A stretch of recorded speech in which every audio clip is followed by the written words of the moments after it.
En esta ocasión voy a rezar una oración muy especial por ser día 13 de mayo, Día de la Virgen de Fátima, y es una oración que compuso San Juan Pablo II, movido por los acontecimientos de su atentado. Es después del atentado cuando él pide que se le dé la carta donde está el tercer secreto de Fátima, del que hoy habremos de comentar algunas cosas apasionantes, pero antes que eso, él diseñó esta oración que voy a recitar y mentalmente la van siguiendo, por favor. ¿Sí? Y por eso, oh Madre de los hombres y de los pueblos, tú que conoces todos sus sufrimientos y esperanzas, tú que sientes maternalmente todas las luchas entre el bien y el mal, entre la luz y las tinieblas que invaden este mundo contemporáneo, acoge nuestro grito, que, movidos por el Espíritu Santo, elevamos directamente a tu corazón. Abraza con amor de madre y de sierva del Señor a este mundo humano nuestro, que te confiamos y te consagramos, llenos de inquietud por la suerte terrena y eterna de los hombres y de los pueblos. De modo muy especial confiamos y consagramos a aquellos hombres y a aquellas naciones que tienen una necesidad particular de esta entrega y de esta consagración. Nos acogemos a tu protección, Santa Madre de Dios. No desprecies las súplicas que te dirigimos en nuestras necesidades. En el nombre del Padre, del Hijo, del Espíritu Santo. Y después de esta bellísima oración diseñada por San Juan Pablo II, a raíz del atentado que él sufrió, vamos a comenzar por nuestra sesión sobre la Virgen de Fátima, que es un tema que, lo confieso, me rebasa en muchos sentidos. Cuando empecé a buscar información, bueno, primero acudí a la que yo he acumulado en mis propios equipos de cómputo, y bueno, tengo gigabytes y gigabytes y gigabytes de información que yo mismo he ido reuniendo y que pues voy a estar compartiendo con ustedes lo más profusa y ampliamente posible. Y también encontré, buscando algunos aspectos específicos en la red, también encontré algunas cuestiones que pueden ser de una enorme utilidad para avivar profundamente, para sacudir nuestra fe y hacerla muchísimo más vívida de lo que en su momento actual pueda ser. Hay que aclarar que los católicos adoramos únicamente a Dios. A la Virgen María, en ninguna de sus advocaciones se le adora. Voy a aclarar con tres términos referidos al culto, cuáles son las formas correctas de rendir culto. A Dios se le adora. A la Virgen María se le rinde un culto que se llama de hiperdulía. Hiperdulía, con H, de hiper, que significa gigantesco, crecido, enorme. ¿Sí? Hiperdulía. Y a los santos, beatos y personas en olor de santidad les rendimos un culto que se llama de dulía. Pero la adoración únicamente a Dios. Y atención, salvo la guadalupana, que de acuerdo a las investigaciones más actuales, más profundas y más completas, es una proyección holográfica de una persona viva, la Virgen María no se ha quedado más que aquí, en México. Y se puede decir que a esa imagen, que es una proyección holográfica, sí se le puede rendir de manera directa el acto de la hiperdulía, porque es la Virgen. Cosa que no acontece en Lourdes, no acontece en Fátima, en Aikito, Japón, en Meduyori, en donde ustedes gusten. No es, por eso la exclamación de Benedicto XIV, non fecit taliter omni natione, y no hizo cosa igual con ninguna otra nación. Si con alguna nación ha demostrado María ser madre, pues es con los mexicanos. Y si alguna nación ha sido particularmente ingrata con esta celestial distinción, pues es México. Entonces, sin embargo, a pesar de que a la Virgen no se le adora, sino que se le rinde el culto de hiperdulía, la Iglesia afirma categóricamente, y a lo largo de los siglos ha venido construyendo los dogmas, la Iglesia afirma que existen dogmas marianos, es decir, verdades de la fe que son irrefutables por haber sido definidas ex cátedra por alguno de los papas, por cada uno de los papas que definieron los 4 dogmas marianos, cuyo nombre voy a explicar a continuación, y que forman parte de lo que creemos y de cómo debemos de vivir y celebrar nuestra fe, en particular con lo relacionado con la veneración mariana. Estos son muy importantes en nuestra experiencia espiritual y de hecho se celebran con especial dedicación en el calendario litúrgico y en muchos países, incluso cuando yo era niño, yo me acuerdo, y todavía de adolescente o joven, cómo eran fiestas de guardar. Y eran fiestas en donde la gente no iba a trabajar y el gobierno de facto pues respetaba el sentir del pueblo.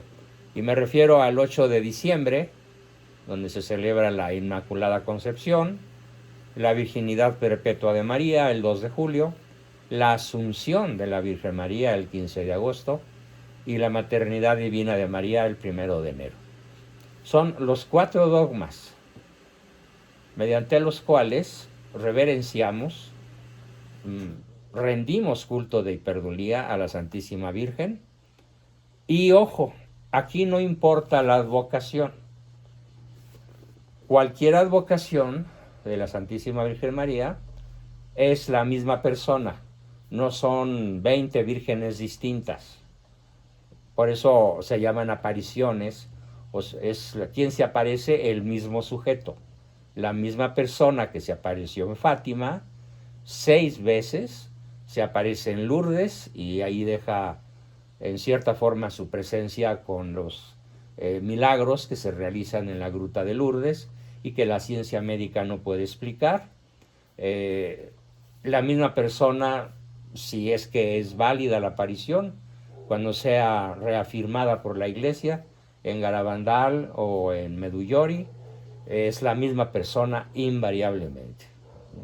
No son personas distintas, porque luego, incluso hay personas que estudiaron grados universitarios, dicen, no, pues yo no creo en la Virgen porque hay un chorro. ¿Sí? Y bueno, pues demuestra un analfabetismo verdaderamente patético el que crea que Dios puede tener varias vírgenes, ¿no? Entonces, ¿qué es la Inmaculada Concepción? Rapidísimo, la Inmaculada Concepción es el momento en el cual Dios crea el alma e la infunde en la materia orgánica procedente de los padres. La concepción es el momento en que comienza la vida humana. Cuando hablamos del dogma de la Inmaculada Concepción, no nos referimos a la concepción de Jesús, que obviamente también fue concebido sin pecado. El dogma declara que la bienaventurada Virgen María fue preservada inmune de toda mancha del pecado original en el primer instante de su concepción, por singular gracia y privilegio de Dios, omnipotente a los méritos de Jesucristo Salvador del género humano. Pues ya sabemos, por ahí alguien debe recordar cuáles son los nombres de los papás de la Virgen, Santa Ana y San Joaquín, si mal no recuerdo, ¿no? ¿Sí? Entonces, ellos dan la materia prima, la materia orgánica del cuerpo de la Virgen, y Dios interviene directamente para que sea preservada inmune de toda mancha del pecado original desde el instante de su concepción. Obviamente esto fue posible por los méritos de Cristo. Luego tenemos la virginidad perpetua de María. Esto es apasionante. No sé si ustedes sepan realmente en qué consiste, pero tengo el placer de explicarlo. La Virgen es siempre virgen antes del parto, durante el parto y después del parto. ¿Esto qué significa? Significa que María dio el nacimiento milagroso sin abertura del útero y sin perjuicio o rasgamiento del himen. Esta doctrina ya era un dogma desde el cristianismo primitivo, habiendo sido declarada por notables escritores como San Justino Mártir y Orígenes, y el Papa Pablo IV lo reconfirmó en el Cum Quorundam el 7 de agosto de 1555 en el Concilio de Trento. O sea que Cristo al nacer, que fue un parto, el Señor nuestro Redentor salió del vientre de la Virgen, chamaco de 4 o 5 kilos, qué sé yo, pero sin afectar ni el himen ni el útero. ¿Cómo es eso? ¿Cómo es ese movimiento? Bueno, pues Cristo traspasa las paredes del útero, del himen, y deja intacta a la Virgen. Ella sigue siendo virgen. Y además, pues, hasta su muerte, entre comillas muerte, porque en realidad no se llama muerte, se llama tránsito, en el cual ella corporalmente es elevada, sacada del planeta Tierra y elevada a la diestra del Señor, del Dios Padre, al cielo, ¿no? Entonces, cuando la Iglesia, cuando la Escritura menciona a hermanos y hermanas de Jesús, ojo, no se refiere a hermanos carnales, no se refiere a hermanos de sangre. La Iglesia siempre ha entendido estos pasajes como no referidos a hijos de la Virgen María. En efecto, Santiago y José, hermanos de Jesús, son los hijos de una María discípula de Jesús que se designa de manera significativa como la otra María. O sea, no la Virgen María, sino la otra María. Y se trata de parientes próximos a Jesús, según una expresión conocida desde el Antiguo Testamento. Así que Jesús no tuvo hermanos, la Virgen María no tuvo más hijos, por eso Cristo es el unigénito. Ese fue el segundo dogma. El tercero es la Asunción de la Virgen María, que se celebra el 15 de agosto.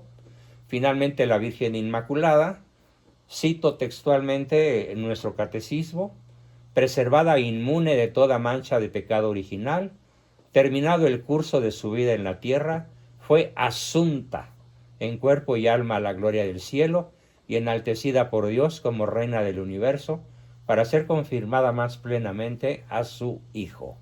Catecismo de la Iglesia Católica, versículo 966. Bien, ¿por qué decimos asunción y no ascensión? Porque asunción es que alguien es asunto, alguien es subido, alguien es elevado. Eso es la asunción.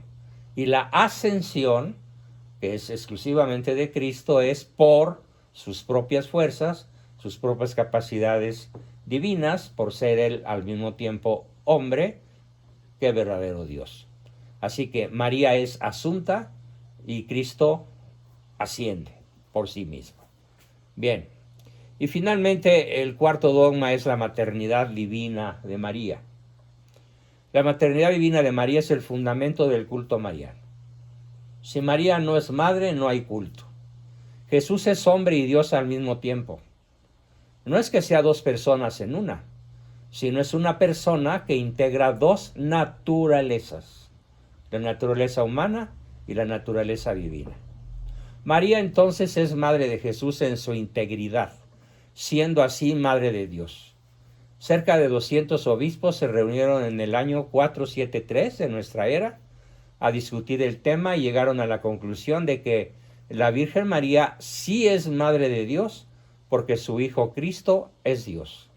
Y el Papa Clementino en el Concilio de Éfeso lo expresó así: si alguno no confesare que el Emmanuel Cristo es verdaderamente Dios y que por lo tanto la Santísima Virgen es Madre de Dios, porque no parió según la carne al Verbo de Dios hecho carne, sea anatema. Así se utilizaban antes los anatemas para los herejes, Y bueno, pues en cierta forma a los historiadores que conocemos esto, nos pesa que ya no se use un lenguaje tan contundente cuando hay herejías en contra de la sacratísima persona de la cual hoy nos tocó hablar por ser la fecha que estamos celebrando. Bueno, pues entramos ahora, ya que hice estas aclaraciones sobre los 4 dogmas marianos y su significado, brevísimo por supuesto, pero explicado en lo esencial, vamos a platicar de los secretos de Fátima, advirtiendo muy saludablemente una cosa importantísima.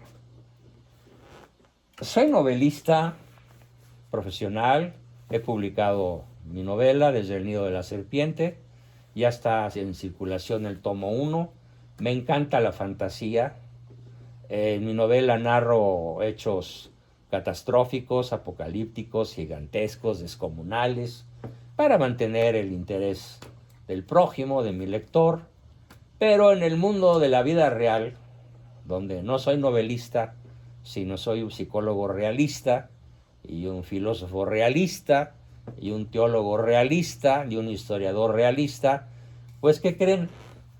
Me choca el manejo de la Virgen de Fátima y de cualquiera otra desde la visión catastrofista. No. Vamos a platicar de Fátima, pero no como suelen platicarlo muchísimos youtubers, concedámosles que son católicos de buena fe, pero que pertenecen a lo que yo llamo la corriente catastrofista. Y no comulgo con ella. ¿Por qué? Porque es jalar de los pelos, es forzar la profecía, es interpretar las cosas de una manera de tener un alto rating, muchos likes, de tener muchos seguidores, pero no es la visión catastrofista de las profecías de Fátima, no es algo que nos va a servir para nuestra vida espiritual.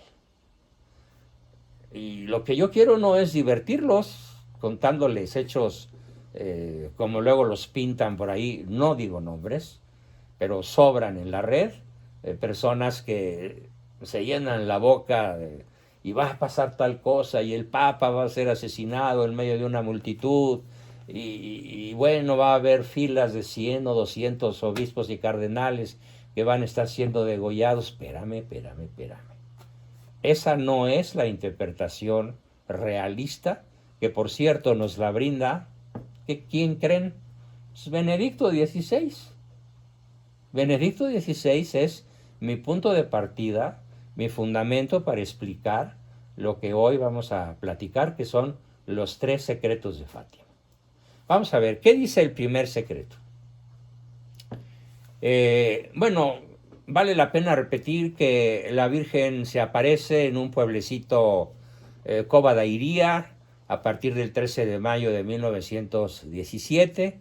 Después de varias apariciones, la Virgen da una prueba fehaciente de su poder, de su presencia, y alrededor de 50,000 personas concentradas en ese lugar donde ella iba a aparecer y no apareció porque habían tomado prisioneros a los pastorcitos, un masón, cosa de la que hablaremos también.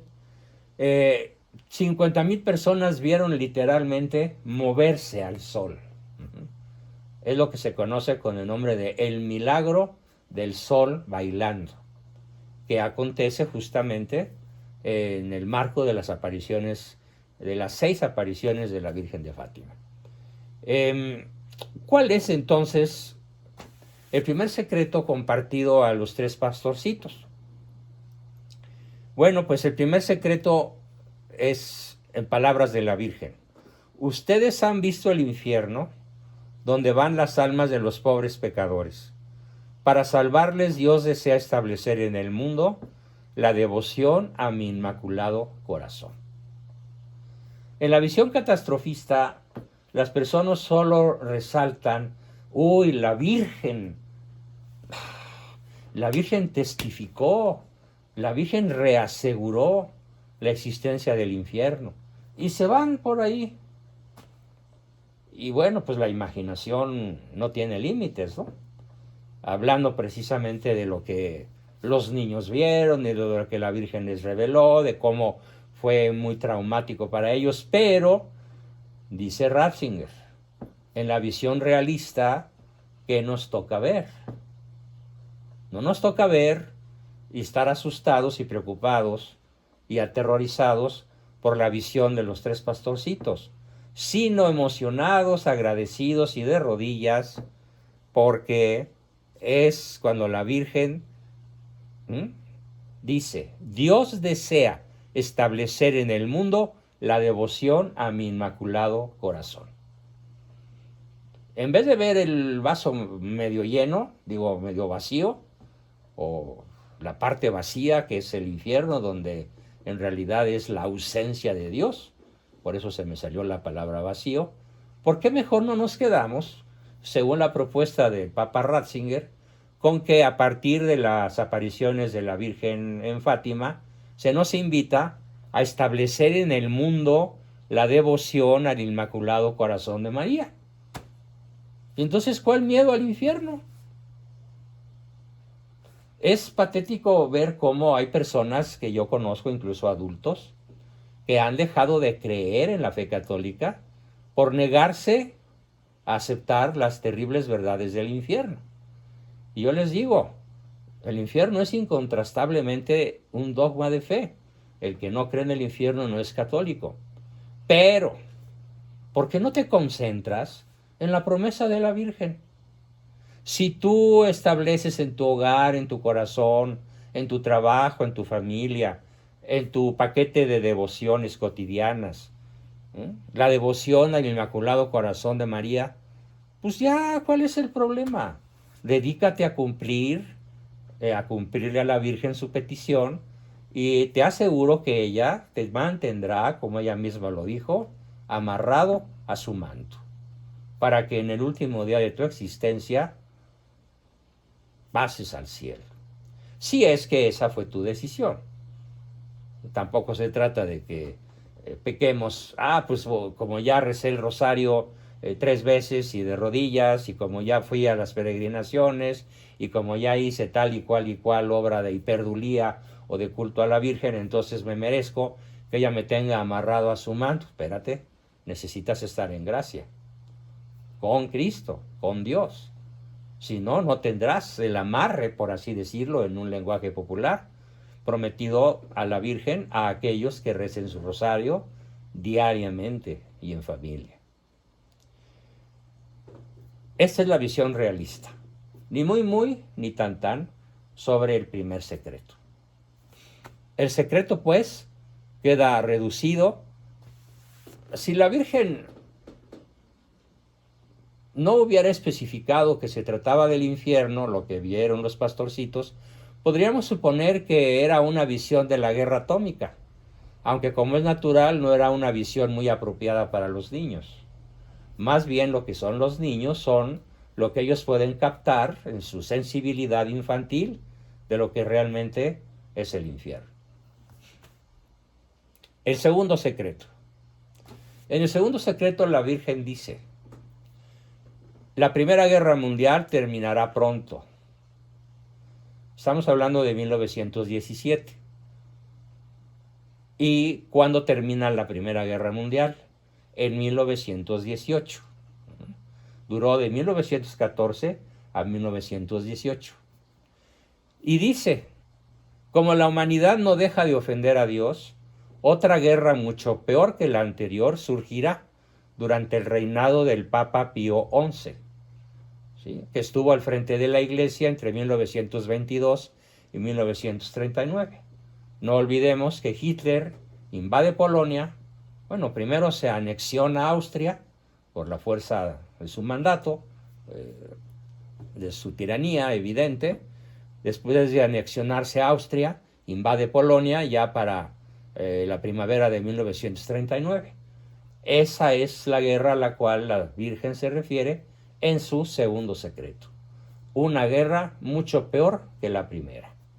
¿Por qué muchísimo peor? Bueno, para empezar, por el número de muertos.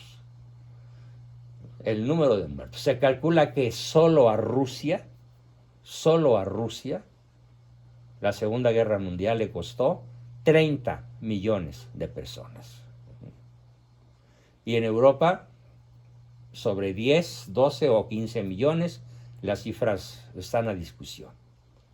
En nuestro continente, pues prácticamente no hubo bajas porque, por así decirlo, los tiros no llegaron hasta acá. Pero imagínense lo que sucedió en Japón.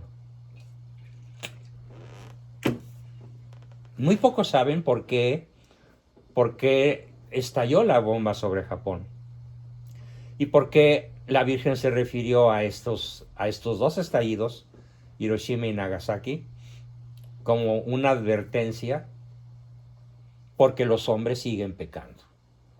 ¿Por qué se soltaron estas dos bombas?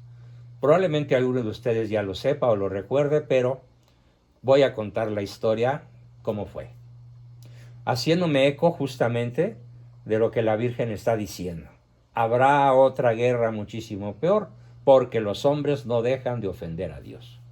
Bueno, cuando los sabios del proyecto Manhattan, encabezados por Albert Einstein y Wernher von Braun, le dicen, pues la bomba atómica ya es operativa, ya se puede utilizar de forma militar, nada más le venimos a pedir, señor presidente Roosevelt, que no la tire sobre Japón.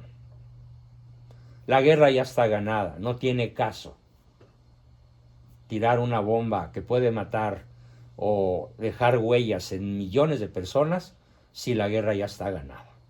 Y Roosevelt contestó, sí, la guerra ya está ganada, pero ¿qué creen? Quiero intimidar a Rusia y ver el efecto en seres humanos. Esa fue la contestación de Franklin Delano Roosevelt. Bueno, hasta el nombrecito le quedó perfecto, ¿no? Haciendo por ahí un chistorete a la mexicana.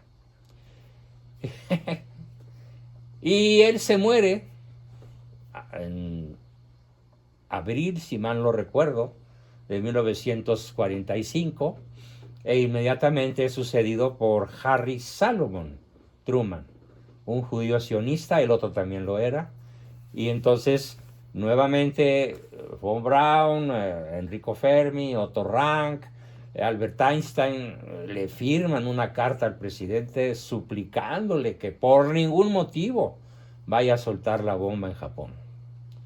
Y Harry Salomon Truman repite la consigna: quiero soltarla para intimidar a Rusia y conocer científicamente el efecto en humanos.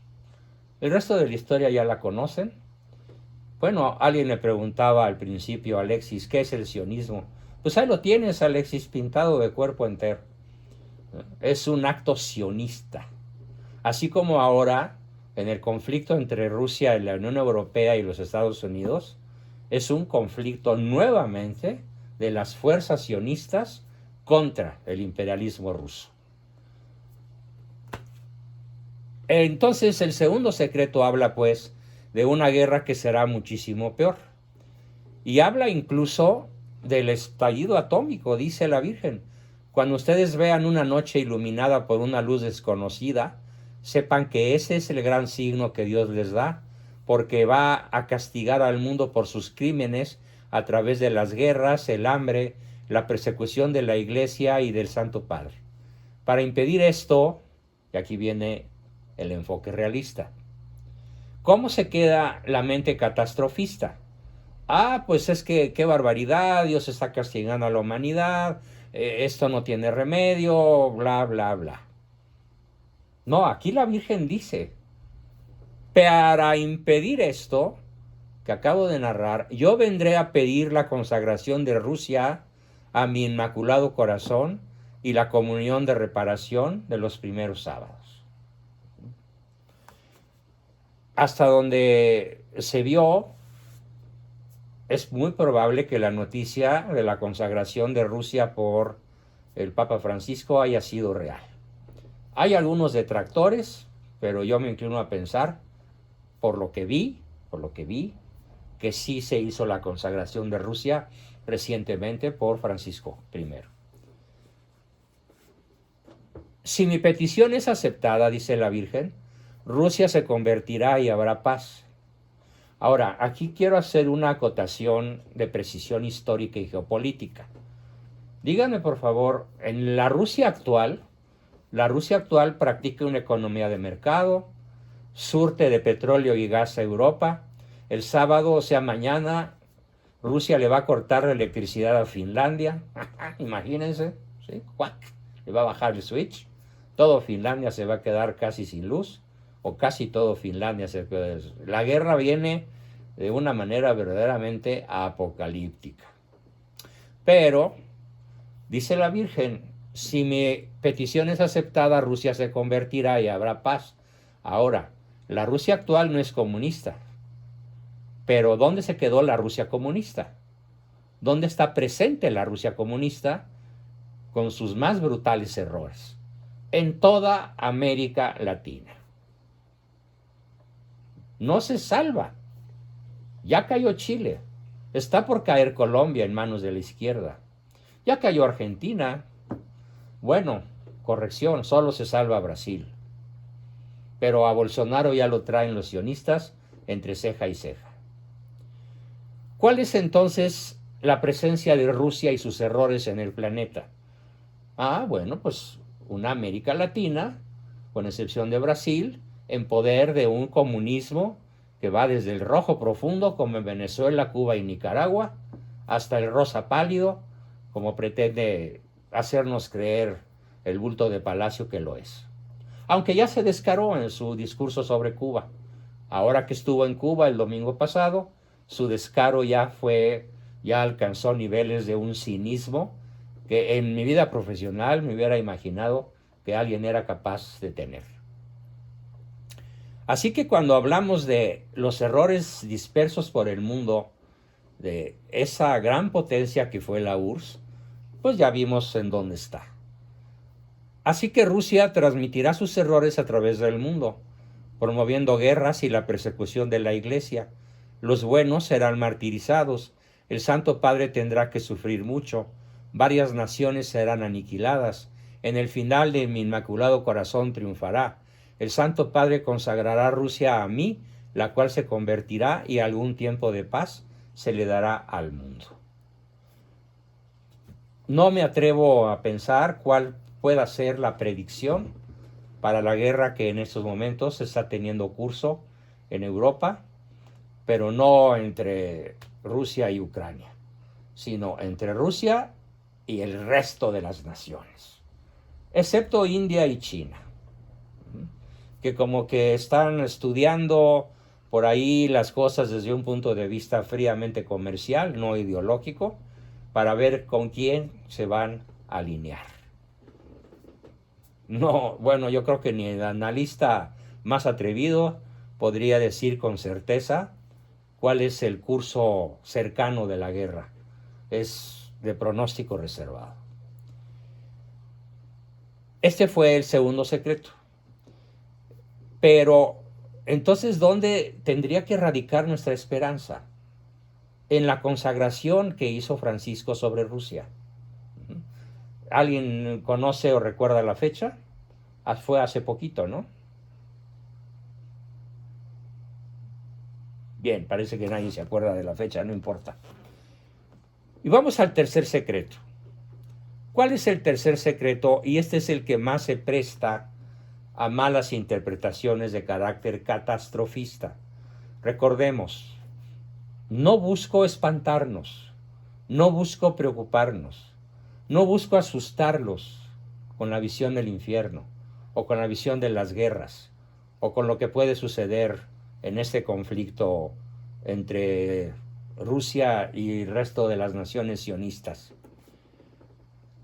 Lo que busco es transmitir el mensaje de María con la mejor fidelidad posible al espíritu de ese mensaje, y por fortuna tengo a mi alcance la tesis teologal de Benedicto XVI, el hombre más lúcido, el más inteligente, el más culto que haya podido conducir la Iglesia, yo creo que en 2000 años, probablemente. Bien, el tercer secreto, una tercera parte de la profecía fue sellada y enviada al Papa San Juan XXIII, a fin de que la leyese solo él, se hizo en 1980. Este tercer secreto fue revelado el 13 de julio, no el 13 de mayo, el 13 de julio de 1917 a los 3 pastorcillos de la cueva de Cova de Iría, en Fátima, y transcrito por Lucía a mano el 3 de enero de 1944. Y fue hecho público por el secretario de Estado, cardenal Angelo Sodano, el 13 de mayo del año 2000. O sea, hace exactamente 22 años. Aquí tengo la traducción de lo que escribió Lucía en portugués. Lo leo en español. Después de las 2 partes, dice ella, que ya he expuesto, hemos visto al lado izquierdo de Nuestra Señora, un poco más en lo alto, a un ángel, con una espada de fuego en la mano izquierda, centelleando, que emitía llamas que parecían iban a incendiar el mundo, pero se apagaban al contacto con el esplendor que Nuestra Señora irradiaba con su mano derecha, dirigida hacia él.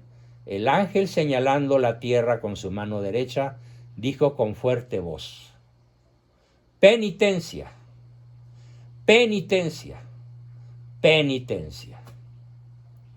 Y vimos en una inmensa luz, ella está hablando en plural porque los 3 pastorcitos veían la misma visión.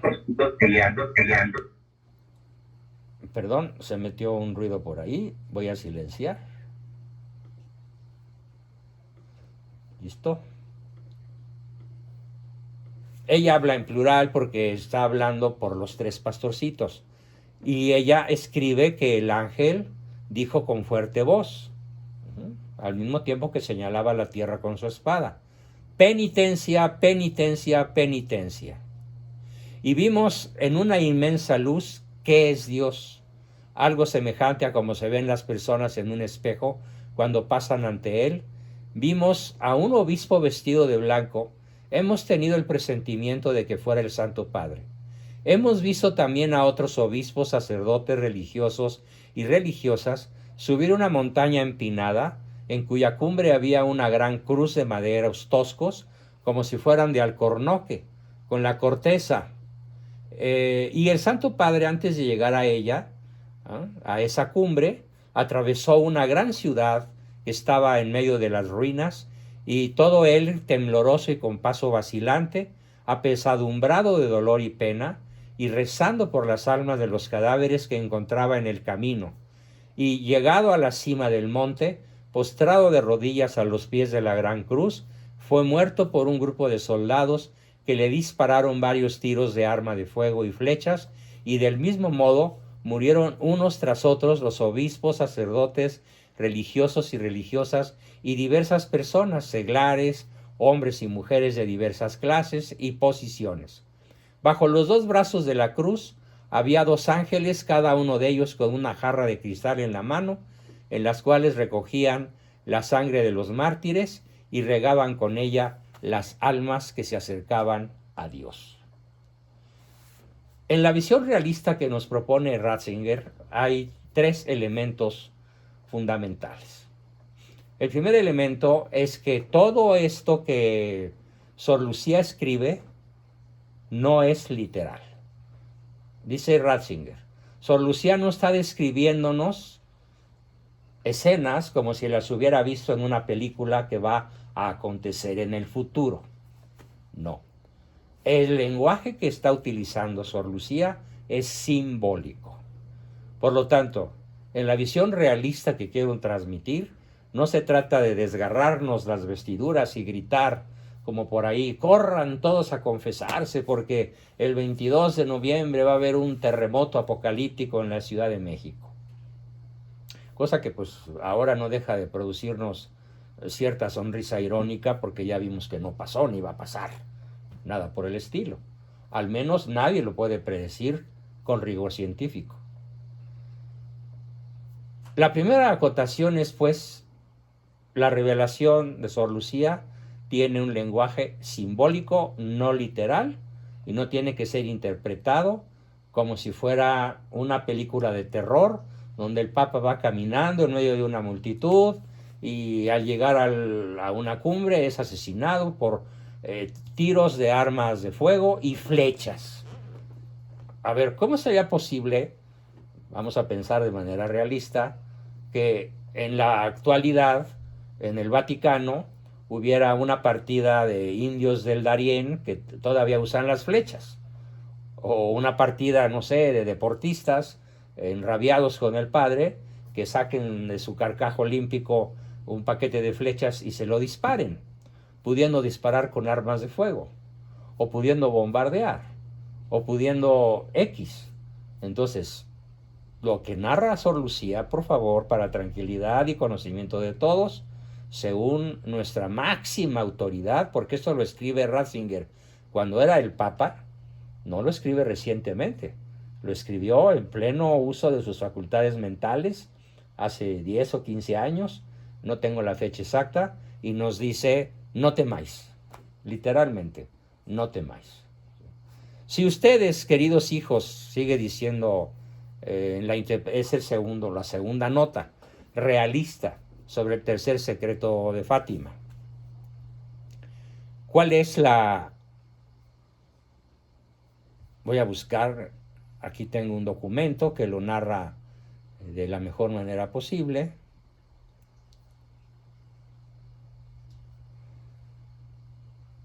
Sí.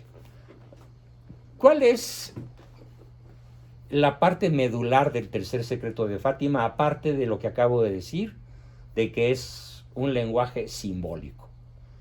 Dice Ratzinger, el secreto se mantuvo en el obispo de Leiria hasta el año 1957, cuando fue solicitado, junto con otras copias de otros escritos de la hermana Lucía, por la Congregación para la Doctrina de la Fe en el Vaticano. Recuerden que Ratzinger fue el presidente de la Congregación para la Doctrina de la Fe. San Juan Pablo II, San Juan Pablo II, pidió el sobre que contiene la tercera parte del secreto tras su intento de asesinato que sufrió el 13 de mayo de 1981. Y después de leer el secreto, San Juan Pablo se dio cuenta de la conexión entre el intento de asesinato y Fátima.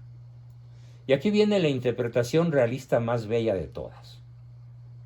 La peor tragedia que esté por ocurrir puede ser evitada o retardada. Y dice el Papa, fue la mano de una madre que guió la trayectoria de la bala, por lo cual yo conservé mi vida. Y fue en el año 2000 cuando San Juan Pablo II decidió que el tercer secreto se hiciera público. ¿Y cuál es la tercera clave del secreto? La tercera clave es el arrepentimiento y la conversión. El entonces cardenal Joseph Ratzinger, ahora Papa Emérito Benedicto XVI, entonces prefecto de la Congregación para la Doctrina de la Fe, señaló que la clave de la aparición de Fátima no son las catástrofes de los terremotos y la caída de bombas y el asesinato del Papa y de cientos de obispos, cardenales y monjas. No. Es un llamado al arrepentimiento y a la conversión, literalmente. La parte medular del tercer secreto de Fátima, cuando el ángel grita, penitencia, penitencia, penitencia, es el llamado de Fátima, hace la Virgen de Fátima, llamado a nuestro arrepentimiento y a nuestra conversión. Las tres partes del secreto, ya vimos las otras dos, sirven para motivar al individuo al arrepentimiento y lo hacen de manera contundente. En un breve repaso, la primera parte es el secreto de la visión del infierno. La visión del infierno es para muchos la más importante porque revela lo que les espera a las personas después de la muerte si no nos arrepentimos de nuestros pecados y si no nos convertimos. Sin embargo, yo me quedo con el anuncio de su devoción. La segunda parte del secreto es sobre la devoción al Inmaculado Corazón. Yo me quedo con eso. En la segunda parte dice la Virgen María, he visto el infierno donde van las almas de los pobres pecadores. Para salvarlas, Dios quiere establecer en el mundo la devoción a mi inmaculado corazón. Después de explicar la visión del infierno, la Madre de Dios habló de una guerra que iniciará durante el pontificado de Pío XI, ya vimos que fue la Segunda Guerra Mundial, mucho peor que la primera, y que fue comenzada por la anexión de Austria a Alemania durante el pontificado de Pío XI.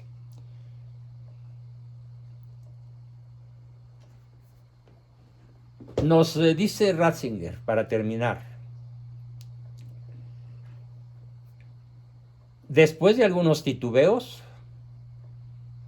explicó: mi principal opinión es que los 3 mensajes de Fátima solo nos piden penitencia, conversión, oración y desde luego el culto de hiperdulía a la Santa Madre de Dios.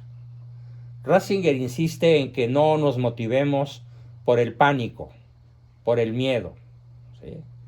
Porque en efecto los pastorcitos vieron esa visión terrible del infierno, sino que nos encomendemos, nos enfoquemos a su corazón inmaculado y le pidamos que nos ayude a vencer la amenaza del mal, que tan fácilmente se arraiga en nuestros corazones, en los hombres de hoy, y que con sus efectos inconmensurables pesa ya sobre la vida presente y da la impresión, bueno, cuando menos para cientos de millones de personas en el planeta, da la impresión de tener cerrado el camino hacia el futuro.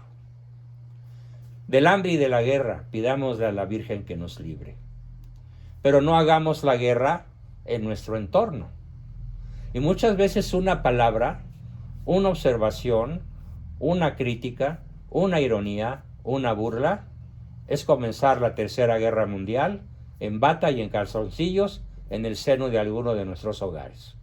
Y toda proporción guardada es para la persona que la vive tan catastrófica como la que en estos momentos están viviendo 12 millones de desplazados de su tierra, de Ucrania, y que parece que el futuro les está siendo cada día más cancelado.